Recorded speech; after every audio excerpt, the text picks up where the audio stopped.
삶의 풍랑이 일어날 때라는 제목으로 함께 같이 은혜를 나누도록 하겠습니다. 가수 중에 최희준이라는 분이 계시죠. 이 분이 불렀던 아주 유명한 노래가 바로 하숙생이라는 노래입니다.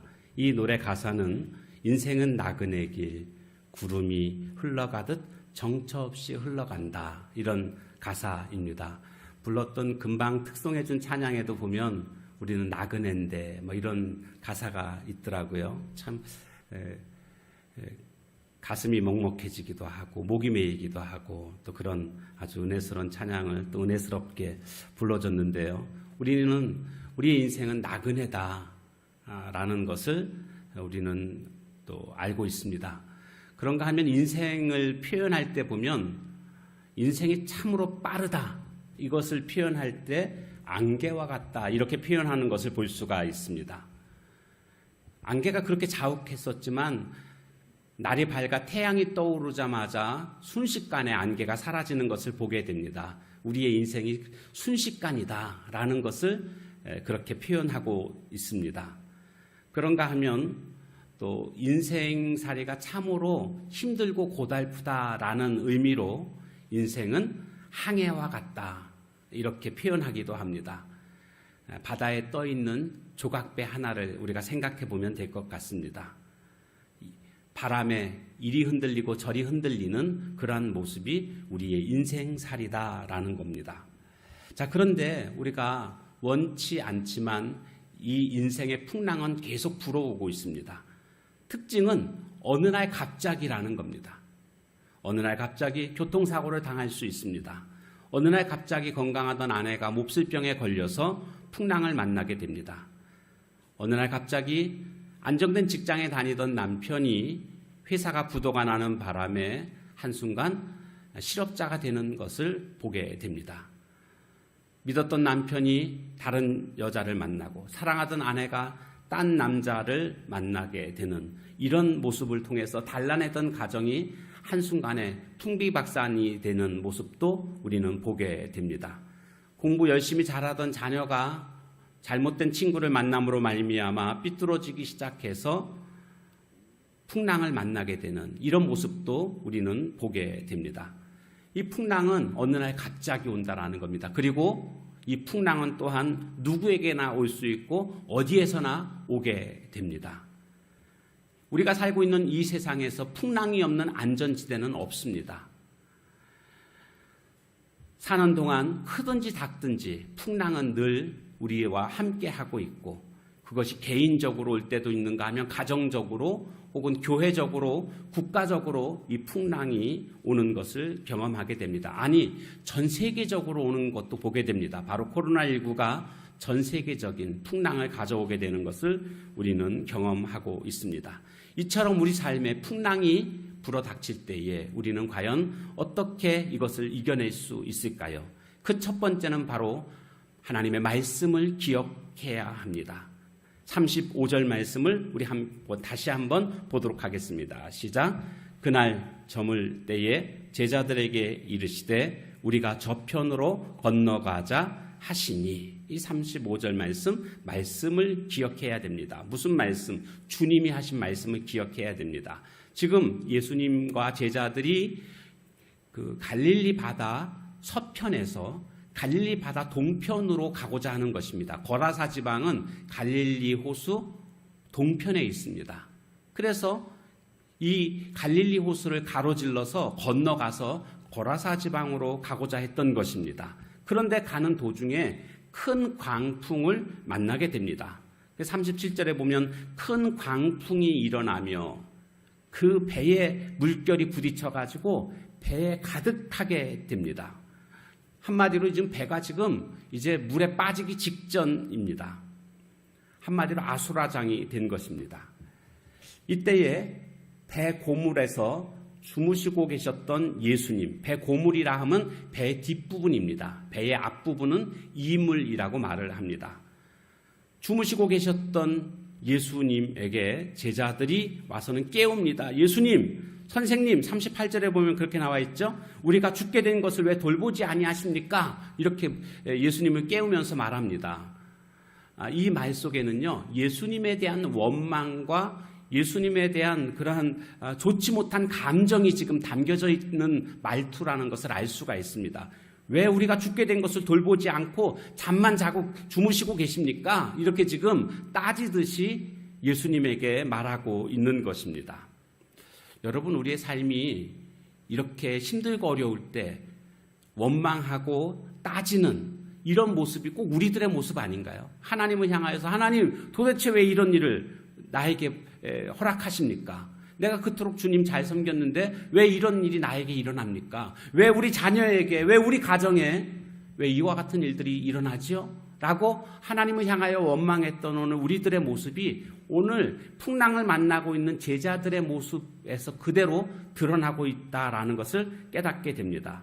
우리는 원망하기 이전에 꼭 기억해야 될 것이 있습니다. 뭘 기억해야 되느냐? 주님이 우리에게 하신 말씀을 기억해야 됩니다. 지금 35절 말씀에 보면 저 바닥 저편으로 건너가자 이렇게 예수님이 말씀하셨습니다. 누가 누구에게 말씀하셨습니까? 예수님이 제자들에게 말씀하셨습니다. 그러면 이 일의 시작이 바로 예수님이시라는 사실을 우리는 깨닫게 됩니다. 일을 시작하신 분이 예수님이시라고 한다면 그 일을 마치실 분도 예수님임을 우리는 기억해야 됩니다. 주님은 말씀하셨으면 그 말씀을 반드시 이루실 분이십니다. 성경에서는 이것을 신실하신 분으로 표현하고 있습니다. 혹은 성경에 보면 미쁘다라는 표현도 나오는데요. 이 모든 것이 바로 주님의 신실함을 그대로 나타내고 있는 말씀입니다. 여기 신실하다는 것의 의미는 뭐냐 하면 하신 말씀을 그대로 이루신다. 이것이 바로 신실하다라는 말 속에 숨겨져 있는 뜻입니다. 우리들은요, 신실하지 못합니다. 인간은 신실하지 못합니다. 왜요? 말한 것을 100% 지켜낼 수가 없습니다. 능력이 없기 때문에. 내가 이렇게 해줄게 라고 약속은 하지만 때와 상황에 따라서 그 약속을 지키지 못하는 경우가 분명히 있습니다. 그 이유는 뭡니까? 우리는 능력이 없기 때문에. 그런데 주님은 어떤 분이십니까? 능력이 충만하신 분이십니다. 그래서 약속하신 바를 그대로 다 이루십니다. 지금 주님이 내가 너희들과 함께 이 갈릴리 바다를 건너서 거라사 지방에 갈 거야 라고 말씀하셨다고 한다면 반드시 이 바다를 건너서 도착하게 된다라는 것을 말씀해 주고 있는 것입니다. 그러므로 오늘 주님이 시작하신 일이라고 한다면 주님이 마무리하실 것을 믿고 두려워하지 않아도 되는 겁니다. 그런데 제자들이 왜 이렇게 지금 두려워하고 있습니까? 주님께서 하신 말씀을 잊고 있다라는 겁니다. 오늘 우리도 인생의 풍랑이 불어올 때에 주님이 우리에게 하신 말씀을 기억할 수 있어야 되겠습니다. 낙타에 보면 육봉이라는 게 있습니다. 육봉. 등에 불룩 튀어나온 거 있죠? 큰 혹이 어떤 낙타는 하나가 올라와 있고 어떤 낙타는 2개가 올라와 있습니다. 쌍봉이라고 보통 얘기하죠. 저는 이것이 물주머니라고 생각을 했는데 나중에 커서 보니까 이건 물좀 저장소더라고요. 기름 덩어리입니다. 그래서 낙타는요, 사막을 횡단할 때에 1달 정도 먹지 않아도 이 육봉을 태워서, 지방을 태워서 에너지를 얻어서 사막을 횡단할 수 있다고 합니다. 그래서 특별히 먹이를 주지 않아도 견뎌내고, 그래서 사막을 횡단한 낙타들을 보게 되면 출발할 때는 육봉이 있었는데 사막을 횡단하고 나면 육봉이 없어지는 것을 보게 됩니다. 지방을 태워서 그렇게 에너지를 얻어서 사막을 횡단한 것입니다. 우리가 이것을 영적으로 좀 생각해 보면은요, 하나님이 우리에게 말씀을 풍성히 먹이실 때가 있습니다. 정말 말씀이 꿀송이처럼 달고, 그래서 말씀을 막 평소에는 자기 읽지 않다가도 열심히 읽고 설교를 여러 편 듣게 되고, 그래서 성령 충만하게 되고 막 이런 것들을 경험할 때가 있습니다. 말씀이 폭포수처럼 임할 때가 있습니다. 그런가 하면 또 때로는 말씀이 기갈을 느낄 때가 있습니다. 살다 보면 우리가 인생의 광야를 지날 때가 있는 것처럼 말씀의 광야를 지나갈 때가 있습니다. 도무지 하나님의 말씀이 공급되지 못하는 이와 같은 것들을 느낄 때가 있습니다. 그럼 어떻게 해야 되겠습니까? 마치 낙타의 육봉에 있는 지방을 태워서 사막을 횡단하는 것처럼 말씀의 기가를 느끼게 될 때, 말씀의 공급이 중단됐다라고 여겨질 때, 이때 우리는 그동안 하나님이 나에게 주셨던 그 은혜의 말씀들, 비축된 말씀을 가지고 그것을 통해서 힘들고 어려운 광야를 우리가 넉넉히 건너가야 될 줄로 믿습니다. 그래서 말씀의 그 은혜가 충만해야 됩니다. 비축해 놓은, 저장해 놓은 말씀들이 있어야 합니다. 그리고 그 말씀들을 기억해내야 됩니다. 풍랑이 일어날 때 그 말씀으로 말미암아 풍랑을 이겨낼 수 있더라는 것입니다. 하나님의 말씀을 기억할 수만 있었다면 제자들도 이렇게 원망하는 것이 아니라 주님의 말씀을 기억해내고, 그렇구나, 주님이 건너가시자고 했지, 그러면 반드시 우리는 이 위기를 이겨낼 수 있을 거야 라는 그와 같은 마음을 갖게 될 것이고, 풍랑이 인다 할지라도 그들은 평안함 가운데 거하고, 그래서 이 풍랑을 이겨낼 수 있게 된다라는 겁니다. 오늘 우리도 인생의 풍랑이 닥쳐올 때마다, 원망할 마음이 딱 생길 때마다 먼저 기억해야 될 것은 주님이 나에게 주신 말씀입니다. 말씀을 기억해 내십시오. 우리가 성경 암송하는 것도 그렇기 때문에 암송하는 겁니다. 때로는 힘들고 어려울 때 갑자기 불현듯 내 마음속에, 내 머릿속에 떠오르는 말씀들이 있습니다. 그 말씀들은 우리가 암송한 말씀입니다. 그 말씀이 위기 상황 속에서 우리를 건져낼 줄로 믿습니다. 두 번째로는요, 주님을 바라보아야 합니다. 주님을 바라보는 것. 36절 말씀을 보겠습니다. 36절 시작. 그들이 무리를 떠나 예수를 배에 계신 그대로 모시고 가매 다른 배들도 함께 하더니, 지금 제자들만 배를 타고 가는 것이 아니고 예수님도 그 배에 함께 타고 계신 겁니다. 그런데 예수님은 제자들보다 더 많이 피곤하셨겠죠. 그래서 배의 뒷부분에서 지금 주무시고 있는 상황이었습니다. 그런데 제자들이 그래서 예수님을 깨우게 되지 않습니까? 그런데 우리가 상식적으로 이 말씀에 접근해 보면 예수님이 진짜로 이렇게 주무시고 계셨을까? 물론 피곤하셨겠죠. 그래서 처음에는 주무셨을 수 있습니다. 그런데 지금 배가 흔들리고 배에 물이 들어와서 배가 가라앉을 만한 이런 상황인데 예수님이 계속 주무시고 계셨다라는 것은 쉽게 설득이 안 됩니다. 이 부분은 차라리 우리가 어떻게 해석하는 게 자연스러우냐 하면, 예수님은 지금 주무시고 계신 척하고 계신 겁니다. 처음에는 주무셨겠죠. 그러나 지금 이 풍랑이 일 때 예수님은 계속 주무신 척하고 계시다. 왜냐하면 지금 주님은 의도가 있습니다. 어떤 의도냐면, 이렇게 풍랑이 일 때 제자들이 주님을 바라보는지 아니면 거친 풍랑만을 바라볼지를 주님이 테스트하고 계시다라고 이해하는 것이 더 자연스러운 해석이라고 할 수가 있습니다. 안타까운 것은 제자들은 이 거친 풍랑이 있을 때에 주님을 처음에 바라본 것이 아니라 풍랑만을 바라보았다라는 겁니다. 그러니까 두려움이 찾아오게 된 것입니다. 이스라엘 백성들이 애굽에서부터 나온 후에 홍해 앞에 서게 됐습니다. 그때에 이스라엘 백성들의 마음속에 두려움이 찾아오게 됩니다. 그 이유는 그들은 애굽 사람들을 바라보았기 때문입니다. 그리고 그들을 앞에 가로막고 있는 홍해를 바라보았기 때문입니다. 그래서 그것 때문에 이스라엘 백성들의 마음속에 두려움이 찾아오게 됐고, 하나님께 대하여, 모세에 대하여 원망하게 됐던 것입니다. 반면에 모세는 하나님을 바라보았습니다. 하나님께서 앞으로 이루실 구원을 바라보았습니다.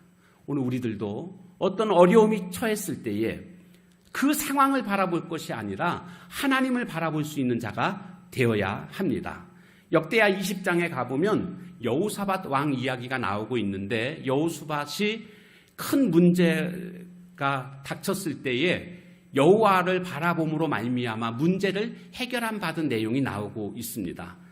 역대하 20장 12절 말씀에 보니까 우리 하나님이여 그들을 징벌하지 아니하시나이까. 우리를 치러오는 이 무리를 우리가 대적할 능력이 없고 어떻게 할 줄도 알지 못하옵고 오직 주만 바라보나이다. 이런 말씀이 나오고 있습니다.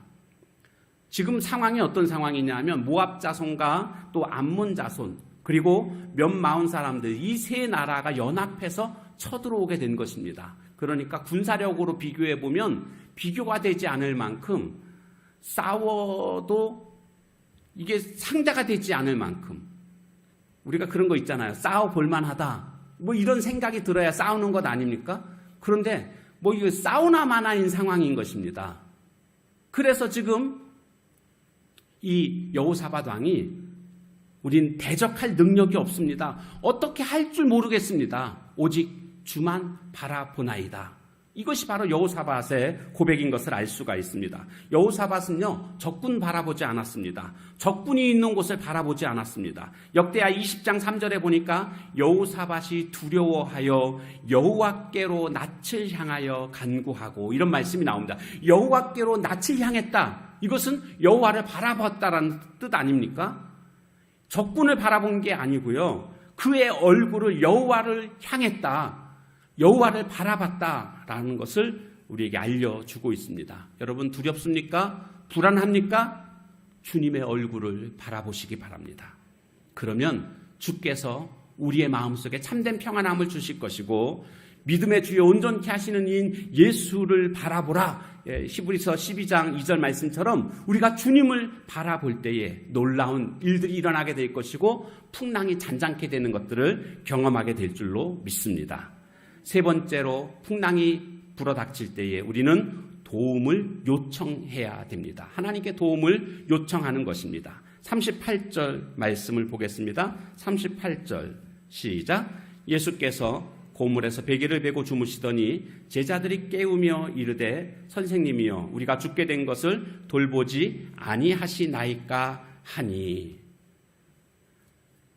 제자들이 언제 예수님을 깨웠는지는 분명치는 않지만 말씀의 내용을 이렇게 보게 되면 처음부터 깨운 것은 아니구나라는 것을 알 수가 있습니다. 자신들의 힘으로 어떻게 좀 해보려고 하다가 도무지 이 풍랑을 이겨낼 수 없음을 그들은 깨달았고 그제서야 예수님을 깨웠구나라는 것을 알게 됩니다. 뒤늦게 요청한 거죠. 여러분 우리가 뒤늦게 요청하면 안 됩니다. 빨리 주님께 요청해야 됩니다. 제일 먼저가 주님입니다. 여러분 어떻게 해야 됩니까? 불나면 뭐부터 해야 되죠? 119부터 신고해야죠. 불나면 119부터 신고해야지 뭐 다른 거 하면 안 됩니다. 물론 간단한 뭐가 있으면 바가지로 물이라도 퍼가지고 해야 되지만 그와 동시에 전화기를 빨리 붙잡고 119로 연락을 취해야 됩니다. 늦으면 늦을수록 손해입니다. 주님은요 우리가 요청하면 도움을 요청하면 귀찮아하지 않으십니다.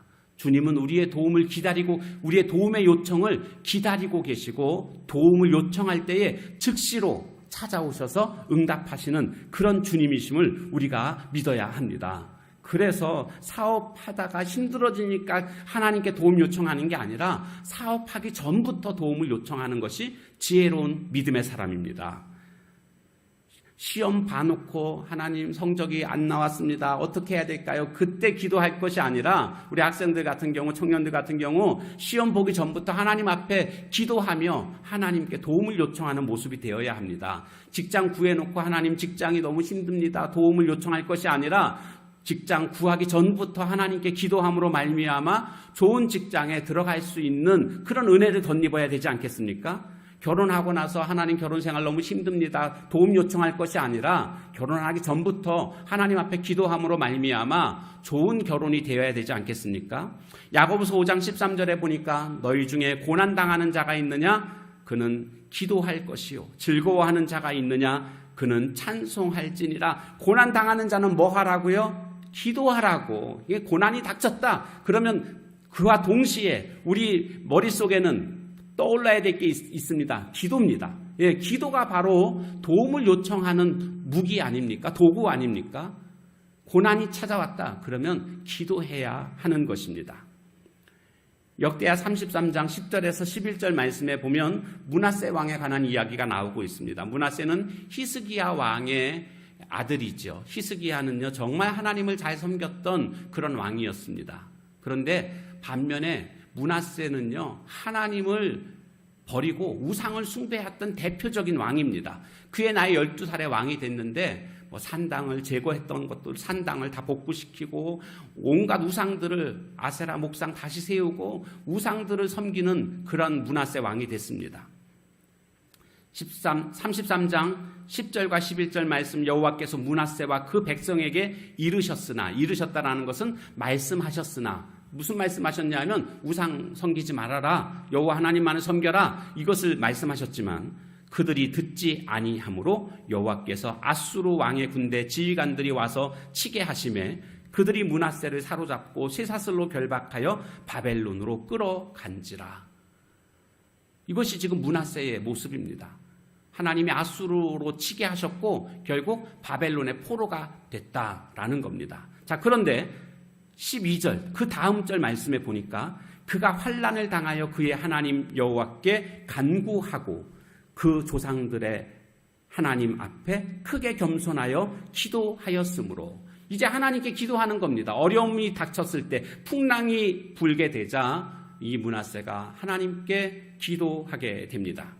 그 기도하니까 어떤 일이 벌어지게 됐을까요? 근데 왜 이런 일이 벌어졌습니까? 결국 하나님의 말씀에 순종하지 않았던 것입니다. 제멋대로 살았기 때문입니다. 그래서 하나님이 치십니다. 오늘 우리 삶 속에서 내 멋대로 살다가 하나님이 치심을 경험하게 되면 해야 될 게 뭐라고요? 하나님 앞에 기도하는 것입니다. 도움을 요청하는 것입니다. 하나님, 내가 이렇게 포로가 됐습니다. 하나님 회복시켜달라고 하나님께 기도하는 모습이 되어야 합니다. 어떻게 그 다음 말씀이 이어지는가? 13절에 보니까 하나님이 그의 기도를 받으시며 그의 간구를 들으시사 그가 예루살렘에 돌아와서 다시 왕위에 앉게 하심에 므낫세가 그제서야 여호와께서 하나님이신 줄을 알았더라. 기도했더니 응답하셔서 어떻게 해주셨다고요? 다시 왕의 자리에 앉게 해주셨다라는 것입니다. 오늘 우리가 고통 가운데 하나님께 도움을 요청하며 부르짖어 기도한다면 하나님은 원위치로 회복시켜 주신다라는 것입니다. 오늘 우리가 그렇게 기도해야 될 줄로 믿습니다. 기도하는 자에게 하나님이 역사하시고 풍랑을 잔잔케 하심을 우리는 경험하게 될 줄로 믿습니다. 마지막으로 우리가 풍랑이 불어 닥칠 때에 믿음으로 꾸짖어야 됩니다. 믿음으로 꾸짖어야 된다. 39절 말씀 같이 읽겠습니다. 시작. 예수께서 깨어 바람을 꾸짖으시며 바다더러 이르시되 잠잠하라 고요하라 하시니 바람이 그치고 아주 잔잔하여지더라. 여기 보니까 바람을 꾸짖으셨다라는 말씀이 나오고 있습니다. 예수님께서 뭐 하셨습니까? 이 위기 상황 속에서 풍랑이 일 때 하나님께 제사 드린 거 아닙니다. 바람을 타일른 거 아닙니다. 바람을 꾸짖으셨습니다. 여기 꾸짖다라는 것은요, 인격체한테 하는 말 아닙니까? 무생물한테는 꾸짖을 필요가 없지요. 그런데 꾸짖었다라는 것은 인격체한테 하는 말입니다. 그러니까 이 말씀을 우리가 어떻게 해석해야 되냐 하면 바람 자체를 꾸짖은 게 아니고요, 바람을 일으키게 했던 눈에 보이지 않는 사탄의 세력을 꾸짖었다, 이렇게 우리가 해석해야 됩니다. 실제로 예수님께서 귀신을 꾸짖으시니 라는 헬라어 단어와 지금 오늘 본문에 나오고 있는 바람을 꾸짖으시니 라는 헬라어 단어가 똑같은 단어로 사용되고 있음을 확인할 수가 있습니다. 그렇습니다. 사탄은요, 사람을 통해서 혹은 물질을 통해서 환경을 통해서 오늘 우리들을 시험하고 우리를 괴롭히는 모습들을 얼마든지 볼 수가 있습니다. 그러므로 사탄의 역사가 있을 때에 사탄의 역사라는 것을 알아채야 됩니다. 그리고 어떻게 해야 됩니까? 꾸짖는 것입니다. 예수님이 꾸짖으신 것처럼 오늘 우리에게도 꾸짖는 권세를 주셨습니다. 꾸짖어야 됩니다. 마가복음 16장 17절에 보니까 믿는 자들에게는 이런 표적이 따르리니 곧 그들이 내 이름으로 귀신을 쫓아내며, 믿는 자들에게 이런 표적이 따른다라고 말씀하셨습니다. 어떤 표적이요? 예수님의 이름으로 귀신을 쫓아내는 표적을 말씀해 주셨습니다. 예수님의 이름에 능력이 있습니다. 그렇기 때문에 이 이름 가지고 귀신을 쫓아낼 수가 있습니다.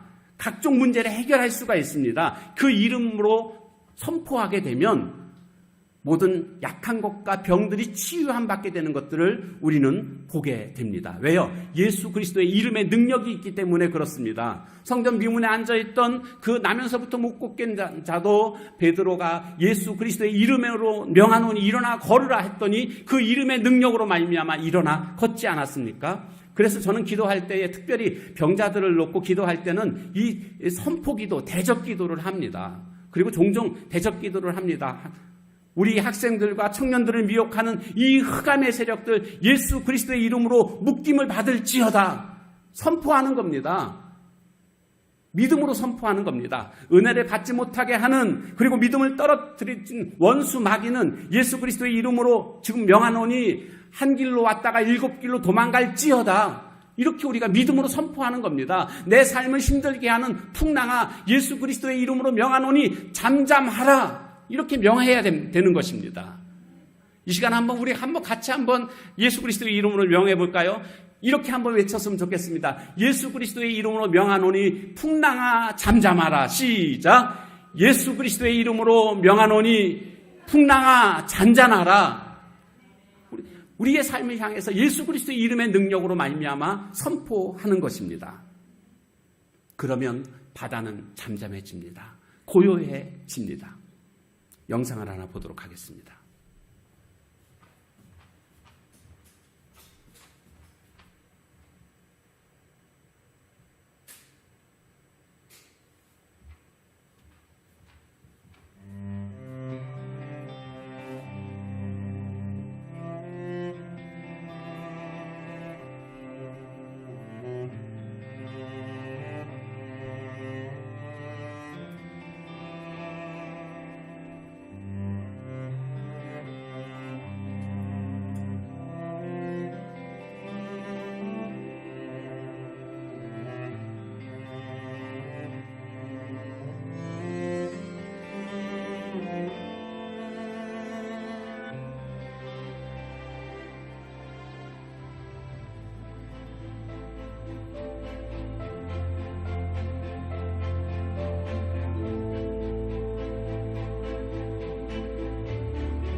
우리 한번 따라해 보겠습니다. 내 삶에 풍랑을 일으키는 악한 세력아, 예수 그리스도의 이름으로 명하노니 떠날지어다. 아멘. 주님은 바다를 풍랑을 잔잔케 하신 이후에 제자들을 책망하시는 내용이 40절에 보면 나와 있습니다. 40절에 보니까 제자들에게 이르시되 어찌하여 이렇게 무서워하느냐, 너희가 어찌 믿음이 없느냐, 이렇게 책망하십니다. 그런데 똑같은 사건을 기록하고 있는 마태복음 8장에 가보면 믿음이 작은 자들아, 이렇게 말씀하시는 것을 볼 수가 있습니다. 그러니까 오늘 본문에는 믿음이 없는 자들아 이렇게 말씀하고 있지만 마태복음에는 믿음이 작은 자들아 이렇게 책망하십니다. 그러니까 제자들의 믿음이 아예 없는 것은 아니겠죠. 믿음이 있었지만 지금 이 순간 그들의 믿음은 작았습니다. 그래서 예수님께 책망을 듣게 된 것입니다. 원래 작았을까요? 아니요.